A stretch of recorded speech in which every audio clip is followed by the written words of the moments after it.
ठाकुर जी अपने सब ग्वाल बालों के साथ में आनंद करते हैं। सब ग्वाल बालों के साथ में ठाकुर जी नन्हे से गोपाल जी खेल रहे थे। मधुमंगल, श्री दामा आदि ये सब तन सुखा, मन सुखा, धन सुखा, ये सब ठाकुर जी के सखा हैं। बहुत ध्यान से सुनो।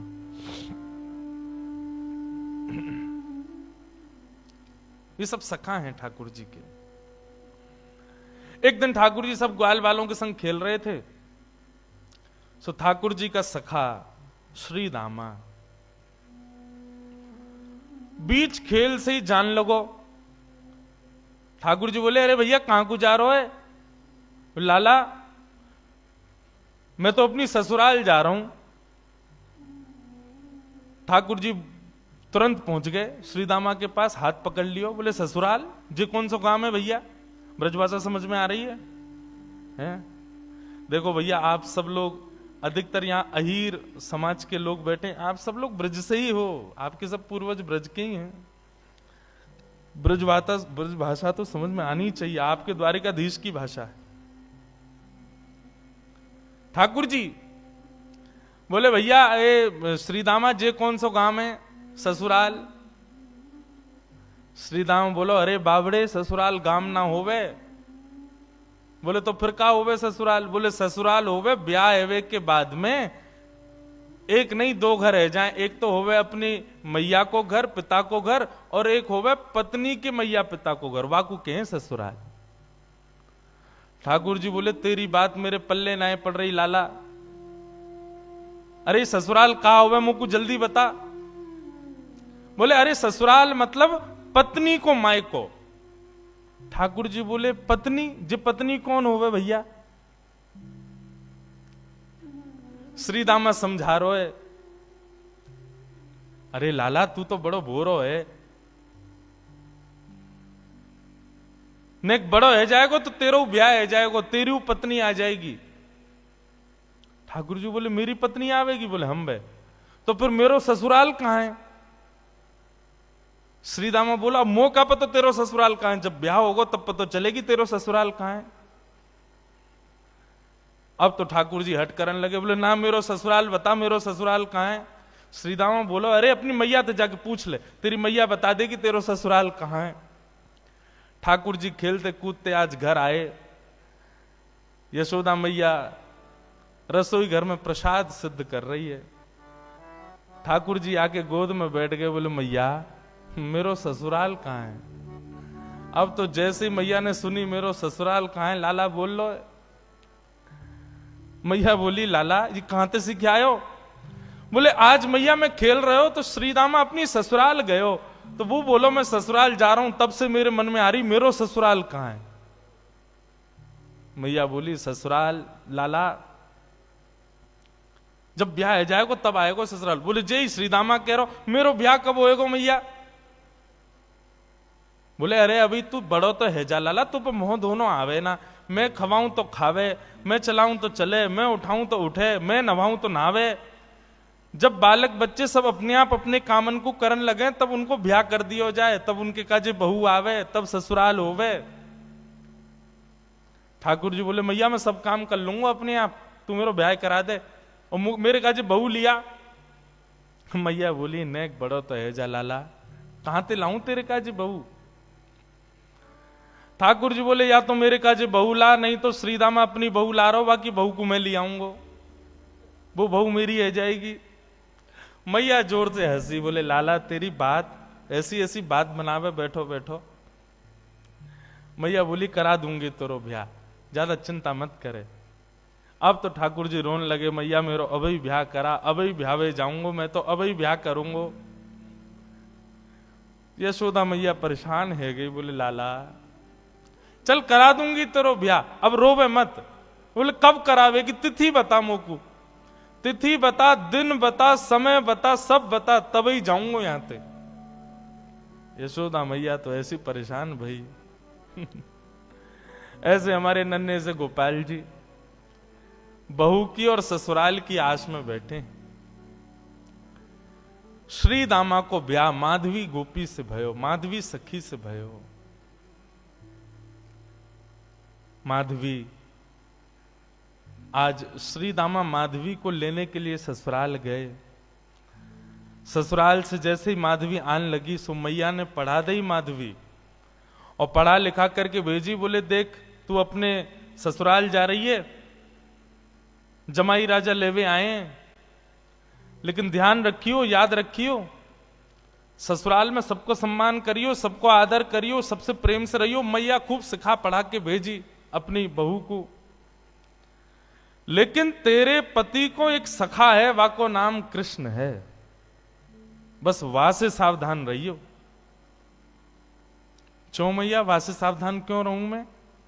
बोले अरे मैंने सुनो है वो कन्हैया जाकू अपना रूप दिखा दे, जाकू एक बार अपनी तिरछी नजर से देख ले, वाको फिर गृहस्थ आश्रम गृहस्थ जीवन बर्बाद है जाए। वो फिर बई को देखतो रे, वाके रूप में कछु जादूगर है वो जाकू देख ले, वाकू अपनो बना ले, फिर वो अपने पति को ना रहे वही को है जाए। मां की बात सुन करके माधवी घबरा गई। बोले ऐसा कैसो है कि पति छूट जाए वासे? बोली यही मारे मैं कह रही हूं तू सब कछु करियो, लेकिन तू मुंह को वचन दे के जा, वाह कृष्ण को अपना मुख मत दिखाइयो। चाहे तो को जीवन भर घूंघट करके रहना पड़े, लेकिन कृष्ण को मुख मत दिखाइयो। माधवी बोली मैया मैं वचन दे के जा रही हूं, वह कृष्ण को मुख नहीं दिखाऊंगी। श्री दामा माधवी को लेकर के ब्रज जा रहा है। श्री दामा पहले ही माधवी से चर्चा करते आ रहा हो रास्ता भर। सो श्री दामा ने कही, बोली अरे सुन, ब्रज में अभी मैया मिलेगी, पिताजी मिलेंगे, सब मिलेंगे, सबके संग फिर बोलो मेरो एक सखा है कृष्ण, वाकू जब से मैंने बताई ससुराल के बारे में, ब्याह के बारे में, तब ते बड़ा उतावलो है, तो है सके वो तो उसे मिलवे आवे तो वाकू अपना मुख दिखाई दियो। मीराबाई ने जैसे ही कृष्ण को नाम सुनो महाराज, माधवी ने जैसे ही कृष्ण को नाम सुनो, आधे रास्ता में ही घूंघट कर लियो। बोले वहां से ही तो बचवे के काजे मैया ने कही है, वहां को मुख नहीं दिखाऊंगी। बंधुओं, संसार में जिससे मुख छुपाना चाहिए हम उसको तो दिखाते हैं, और जिससे कभी नहीं छुपाना चाहिए उसी से छुपाते हैं। संसार के विषय भोग विलास आदि इन सबके आगे हम अपने आप को प्रत्यक्ष प्रस्तुत कर देते हैं, और ठाकुर जी की भक्ति, ठाकुर जी के भाव में सदैव गोपनीय रखते हैं, सदैव अपने आप को पीछे रखते हैं। ऐसा क्यों? कथा का नाम सुनकर के रसिक जन आते हैं, ठीक है, अच्छा आप लोग भी पधारे हो, पर यहीं कोई ऐसी लीला होने वाली होती जिसमें थोड़ा मनोरंजन हो तो भीड़ ज्यादा होती है। कथा ही तो है, मीराबाई के चरित्र तो सुनाएंगे, क्या करना सुन करके? नहीं, ठाकुर जी से संबंधी कोई भी बात हो उसमें तो बढ़कर के आगे आओ, बढ़कर के आगे भाग लो, उसमें चिंता मत करो। मीराबाई ने अपना मुख छुपा लियो, माधवी ने जैसे ही वृंदावन पहुंची बैलगाड़ी, सखान ने जाके ठाकुर जी को बता दी, अरे लाला देख, श्रीदामा आगो, अपनी ससुराल से आगो, अपनी बहू लेके आयो है। अब तो ठाकुर जी व्याकुल है गए, बोले बहू आई है, मैं भी तो देख के आऊं कैसी बहू होवे, कहां थे, कैसी ससुराल थे, कैसे आमे, कैसे कहा होवे। ठाकुर जी तो इतने उतावले हो गए महाराज, पहुंच गए बीच रास्ता में। अरे भैया श्रीदामा आ गए हो? बोले हाँ आ गए हो लाला। कहां है तेरी बहू, कहां बैठी है? बोले पीछे बैठी है।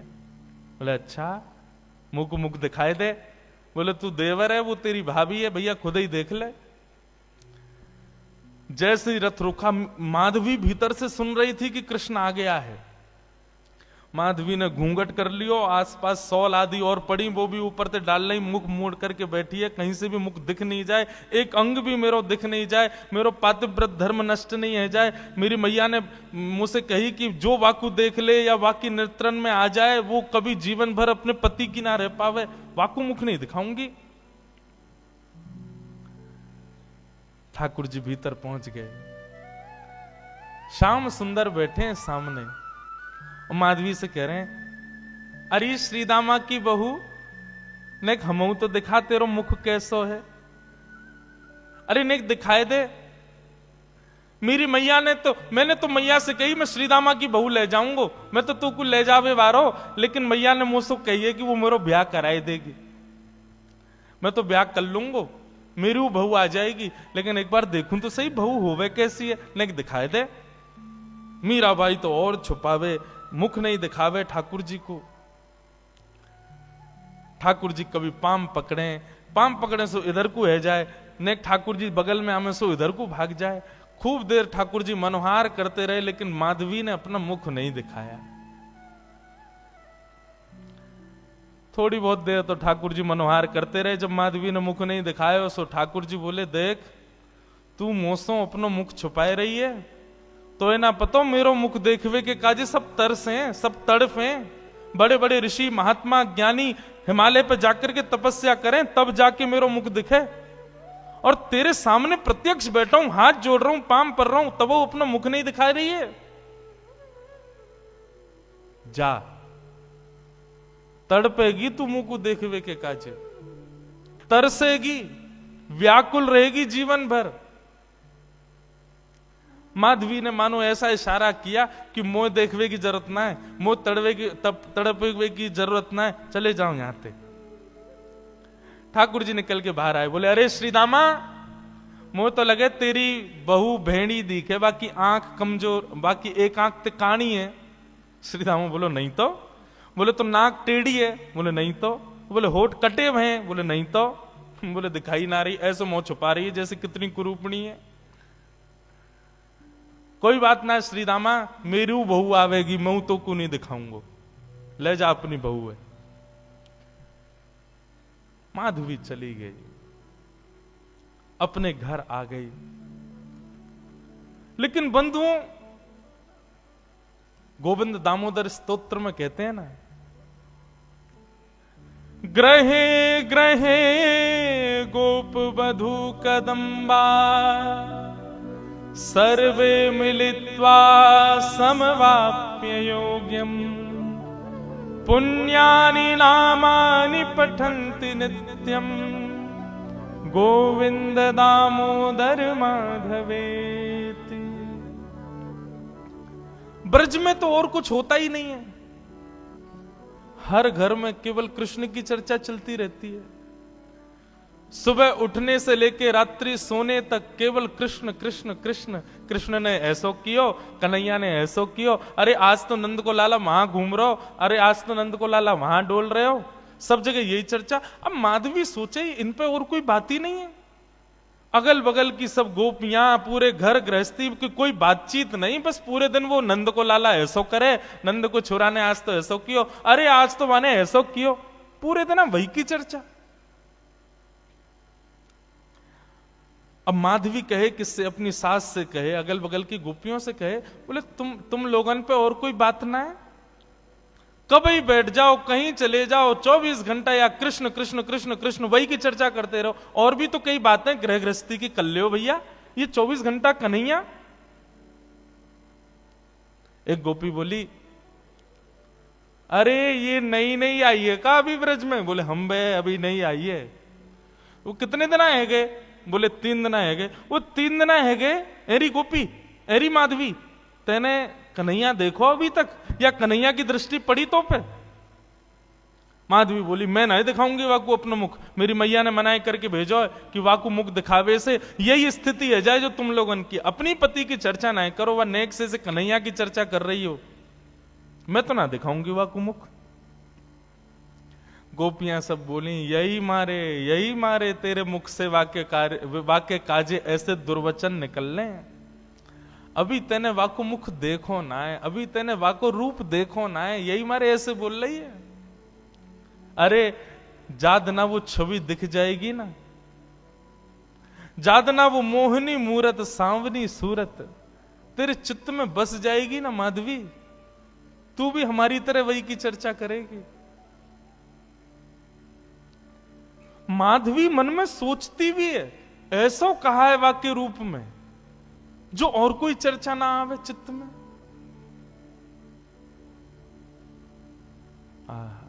बंधुओं, अष्ट सखा गाते हैं, सबने गाया, किसने नहीं गाया।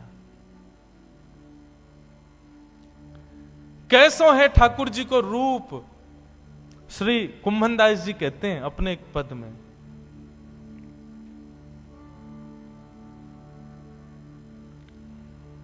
नैना पलक लागे नहीं रूप देखे।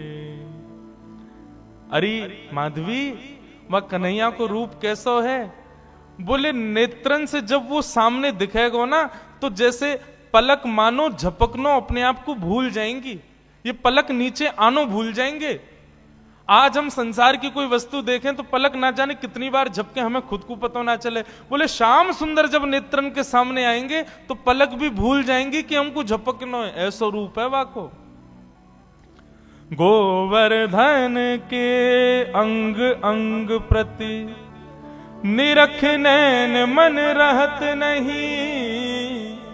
अरे वाको एक एक अंग ऐसा है कि एक अंग को देखेगी तो वर्षों तक एक ही अंग को चिंतन चलता रहेगा। ऐसा ना है कि एक बार में नेत्रन को भी देख ले, मुख को भी देख ले, कानन को भी देख ले, हाथ भी देख ले, पाँव नहीं, एक बार में एक ही अंग दिखेगा और वही कोई चिंतन चलता रहेगा। कहरी कहो कछु कहत न आवे, चुत चुरायो वे मांग दही। कहा कहूं, वाक्य रूप को वर्णन ना कर सकूं। माधवी बोली ऐसो का है वाक्य रूप में? बोले वर्णन को विषय ना है, कोई बता ही ना सके। अरे कितनों बड़ो वक्ता आ जाए, वाक्य रूप को वर्णन कोई ना कर सके। कुंभनदास प्रभु के मिलवे की, कुंभनदास प्रभु के मिलवे की, सुंदर बात सखियन सो कहे। नैन पलक लागे नहीं, ऐसा रूप है वह कन्हैया को। अब तो माधवी पतो चल जाए या गली में कन्हैया है तो वह गली में ना जावे, पतो चल जाए कि यहां से अभी गुजरे तो वहां नहीं जावे, हर जगह से अपने आप को बचावे। लेकिन मैं अपनी कथा में कहा करता हूं बंधुओं, 5000 साल पुरानी बात नहीं, आज भी वृंदावन आपके भीतर पंच रसों से कृष्ण को प्रवेश कराता है। आज भी देखोगे तो श्री कृष्ण दिखेंगे वृंदावन में, कहीं नहीं तो दीवारों पे दिख जाएंगे, कहीं नहीं तो कहीं भी दिख तो जाएंगे। आंख बंद कर लोगे तो कानों से नाम के रूप में प्रवेश कर जाएंगे, कान भी बंद कर लोगे तो जीभ से जो भी पा रहे हो वो सब प्रसाद ही है, वृंदावन में सब हो गई है, तो रूप रसना के रूप से प्रवेश कर जाएंगे। मुख से कुछ खाओगे नहीं, नेत्रों से देखोगे नहीं, आंखों कानों से सुनोगे नहीं, तो नासिका से प्रवेश कर जाएंगे। क्योंकि वृंदावन में जितनी हवा बह रही है वो भी राधा रमण, राधा वल्लभ, बांके बिहारी, मदन मोहन, राधा दामोदर सबके चरणों का स्पर्श करके बह रही है। कहां तक बचोगे? वृंदावन पहुंच गए, वृंदावन की सीमा में प्रवेश कर गए, भजन आपका तब से शुरू हो जाता है। सांस लेना भी भजन है वृंदावन में, क्योंकि हवा में भी कृष्ण तत्व है।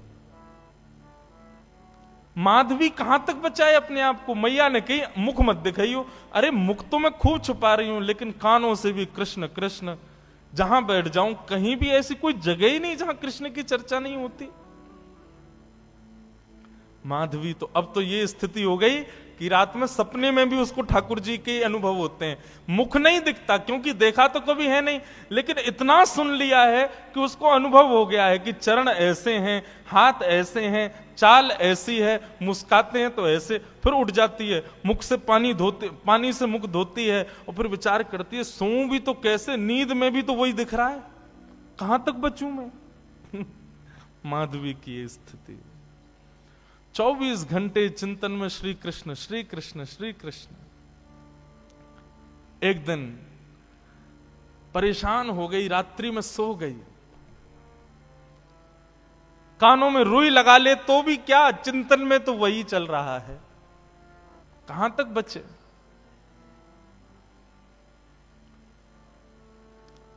रात्रि में सोई थी, आज मानो मीराबाई को ऐसा लगा कि सुबह हो गई है, और तुरंत उठ करके हाथ मुंह धो करके माधवी ने मटका उठाया, यमुना जल भरने के लिए निकल पड़ी।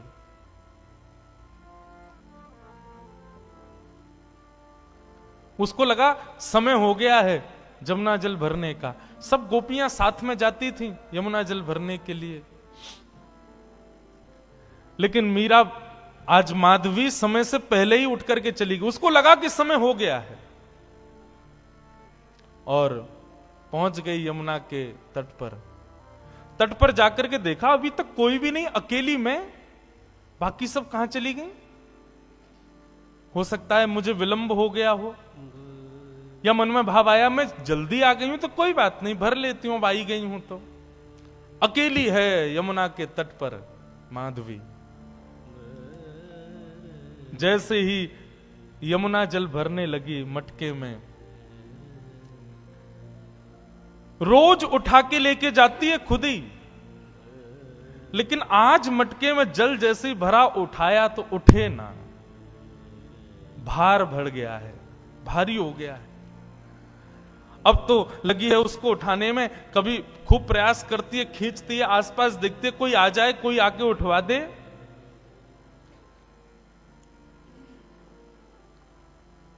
इतने में ही बांकी अदा से अपनी चाल चलते भये, त्रिभंग लली श्याम सुंदर, कमल कटाक्ष नेत्र हैं, सुंदर दंतावली, चंदन की सुगंधी से आच्छादित करते हुए मार्ग को पहुंच गए यमुना के तट पर। माधवी आसपास देख रही है, कोई दिखे तो आवे, उठवावे। तभी दृष्टि पड़ी श्याम वर्ण, नन्हे से श्याम सुंदर छोटो सो बालक। माधवी ने देखा तो था नहीं उनको, देख करके लगा अरे पता ना कौन सी गोपी को छोटो सो सुंदर सो बालक सवेरे सवेरे जमुना के तट पर घूम रहा है। मीराबाई ने तुरंत आवाज दी, अरे ओ लाला, अरे ओ भैया, नेक अयो इतकू अयो। ठाकुर जी कूदते फांदते अपनी चंचल अदा से, कभी यहां देखें कभी वहां देखें, ऐसी मधुर मुस्कान उनकी, पहुंच गए माधवी के पास। एक बार को तो मानो जैसे देखती रह गई माधवी, लेकिन मन में ये एक बार भी नहीं आया कि ये वही तो नहीं है जिससे बचना चाह रही हूं। नन्नो सो बालक है, चंचल सोया को बदन है, जरूर कोई गोपी को छोरा होगो। मटकी रखी है और माधवी ने कही, अरे लाला तूने किए जल की भरी, यमुना जल की भरी मटकी ने ऊंचाई दे, मुंह पे उठना ही रही है, बहुत भारी है गई है। ठाकुर जी इशारों करके बोले हाँ मैं उठवाए दूं। अब भाई जैसे मीराबाई माधवी उठाने लगी, ठाकुर जी ने अपनी दोनों भुजान को वामे मानो जैसे एक भाव जैसो दियो, सोई मटकी उठ गई। अब मटकी तो उठी, ठाकुर जी नेक से नेक उठा के इतनी ऊपर तक कर देते, लेकिन ज्यों ज्यों मटकी उठाई ठाकुर जी त्यों त्यों लंबे रहते चले गए और बिल्कुल मीराबाई के सन्मुख खड़े है गए। ऊंचाई करके जैसे ही मटकी शीश पे धारण कराई, शीश पे मटकी धारण करते ही माधवी ने अपने नेत्रन से सामने देखो, और जैसे ही सामने देखा, आहा, वरहा पीडम नटवर वपुः कर्णयो कर्णकारम, विभ्रदवास कनक कपिसं वै जयंतीं चमालां, रंध्रान वेणु वधर सुधया पूरयन गोप वृंदै वृंदारण्यम, स्वपद रमणम प्राविशद गीत कीर्ति। दोनों भुजा से मटकी पकड़ रखी है, नेत्रों से सामने श्याम सुंदर को देख रही है, मुख खुला हुआ है, प्रश्वेत के बिंदु माथे से नीचे गिर रहे हैं, और अचेत अवस्था में मीराबाई उनके रूप को देख रही है, माधवी उनके रूप को देख रही है।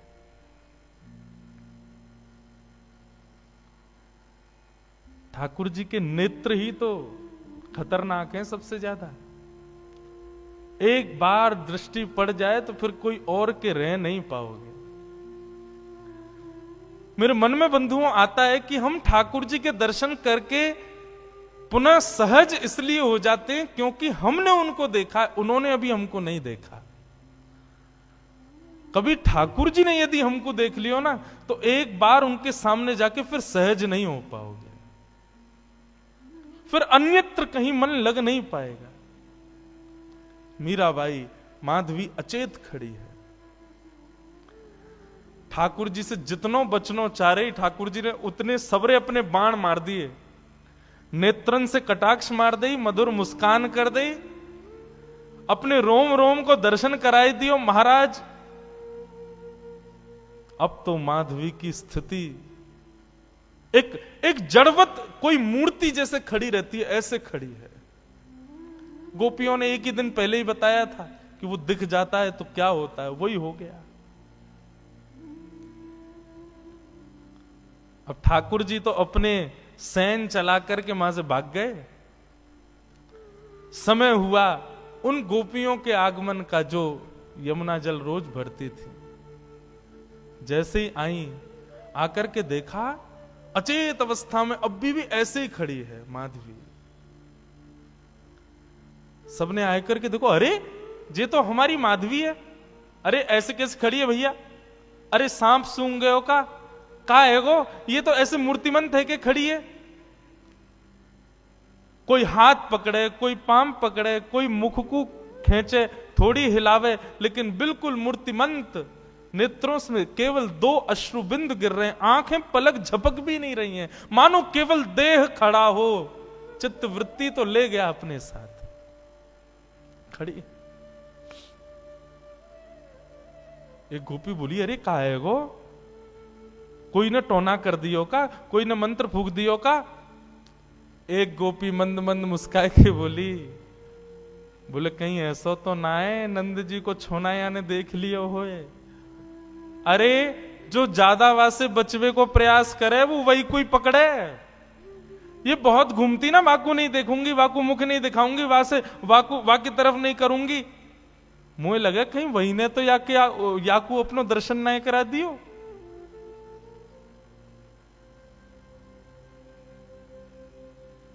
एक गोपी यमुना जल भर के लाई और जल का छिड़काव, खड़ी हुई है मीराबाई, ऐसा नहीं अचेत पड़ी है, सांस भी चल रही है, नेत्र भी खुले, बिल्कुल सचेत है, बस मूर्तिमंत है।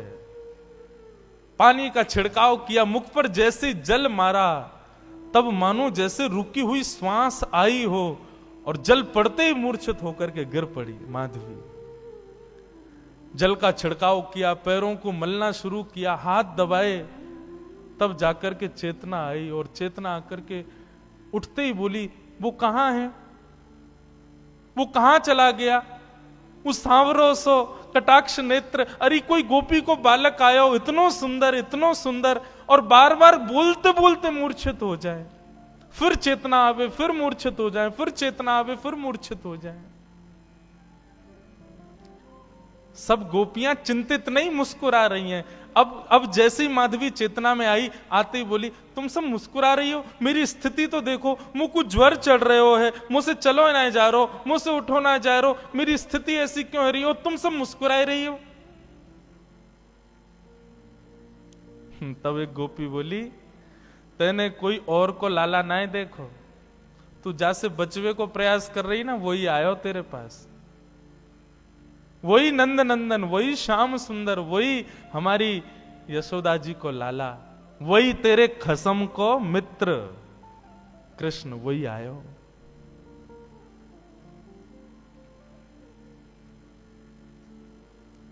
मीराबाई, माधवी अब तो बेचैन हो गई, मैं कहां करूं, कहां जाऊं, मुझको घबराहट है रही है, मैं मुंह से उठो ना जा रहा, मुझसे चलो ना जा रहा, मैं बोल भी ना पा रही, बार बार अचेतना है रही है, कछु करो ना। सब प्रकार के प्रयास किए, लेकिन माधवी कहे नहीं, अब तो एक ही उपाय है कि वाके सामने मुंह को ले चलो, मुंह को दिखाए दो, वाको रूप दिखाए दो।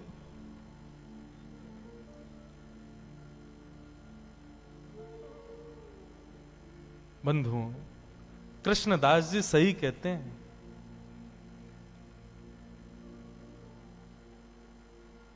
सजल श्याम घन वरण लीन है, फिर चित अनत न भटक्यो, मेरो मन गिरधर छवि पे अटक्यो। मेरो मन गिरधर छवि पे अटक्यो, मेरो मन गिरधर। गाओ बंधुओं, माधवी मीरा इनके चरित्र को सुन तो रहे हम, पर ये स्थिति होना असंभव है। पर जिसके संग भी होती है ना, उसको ब्रह्म सुख जैसा लगता है। माधवी कह रही है मुझे कष्ट हो रहा है, लेकिन कष्ट अनुभव ऐसा है भी नहीं कि मुझे कष्ट हो रहा है। सांसारिक देह की स्थिति पूछो तो मैं कष्ट में हूं, पर मेरी अंतरात्मा से पूछो तो मैं ब्रह्म सुख में हूं। मुझे आनंद आ रहा है, मुझे छेड़ो मत, रहने दो इसी अवस्था में। ऐसी स्थिति हो गई माधवी की।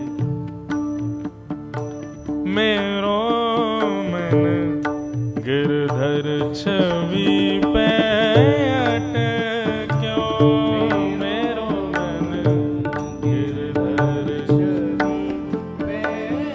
बंधुओं सुनो, नेत्र बंद करके अपने चित्त में ठाकुर जी का स्मरण करो, दिव्य झांकी का अनुभव करो और संग संग गाओ, मधुर भाव से गाओ, ठाकुर जी को याद करके गाओ। मेरो मन गिरधर छवि पे अटक्यो, मेरो मन गिरधर छवि पे अटक्यो, मेरो मन गिरधर छवि पे अटक्यो, मेरो मन गिरधर छवि पे अटक्यो। कृष्णदास जी कहते हैं, माधवी अब पूछ रही है मैं क्या करूं। मैंने तो बहुत रोका, बहुत बचाया अपने आप को कि उसके सामने कभी ना पड़ूं, लेकिन मेरा ब्याह भी तो ब्रज में हुआ ना, जहां कानों से, आंखों से, नाक से, जीभ से, त्वचा से, सब जगह से कृष्ण ही जाता है भीतर। मैं कहां तक रोकूं खुद को। और जब अब आ चुका है भीतर, जब वो चित्त में बैठ गया, तो अब मैं क्या करूं।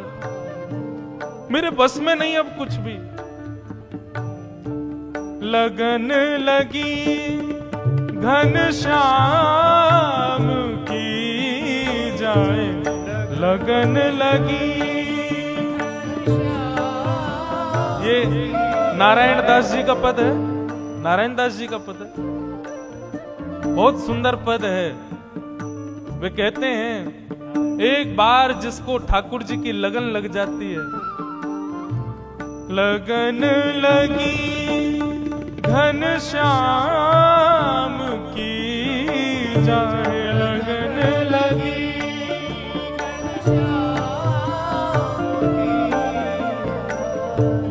लगन लगी घनश्याम की जाए, लगन लगी।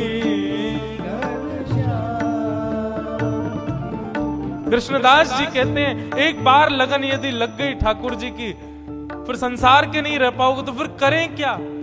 फिर क्या उपाय है। एक ही उपाय है, कृष्णदास किए प्राण न्युछावर,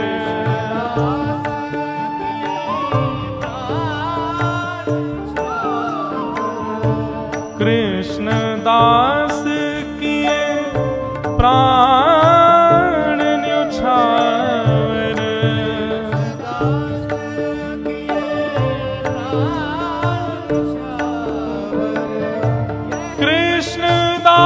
कृष्णदास किए प्राण न्युछावर,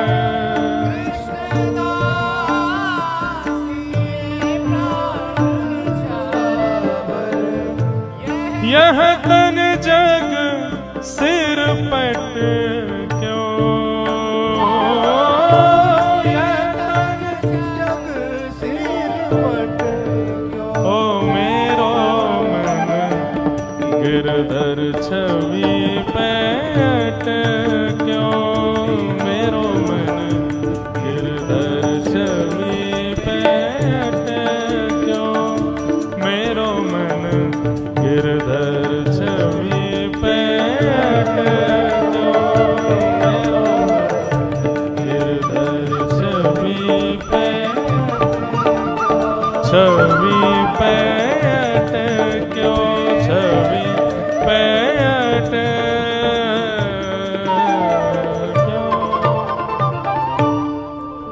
कृष्णदास किए प्राण न्योछावर यह तन जग सिर पटक्यो।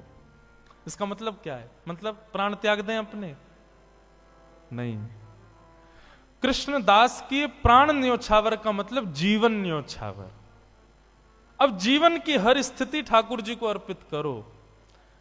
अभी हम लोगों ने अपना पूरा जीवन किसको अर्पित कर रखा है? अपने तन को। इसी को ही सजाने संवारने खिलाने पिलाने उठाने सुलाने इसी का नाम यश वैभव कराने में ही लगे रहते हैं हम लोग। लेकिन वैष्णव भक्त का एक एक क्षण केवल ठाकुर जी के लिए होता है।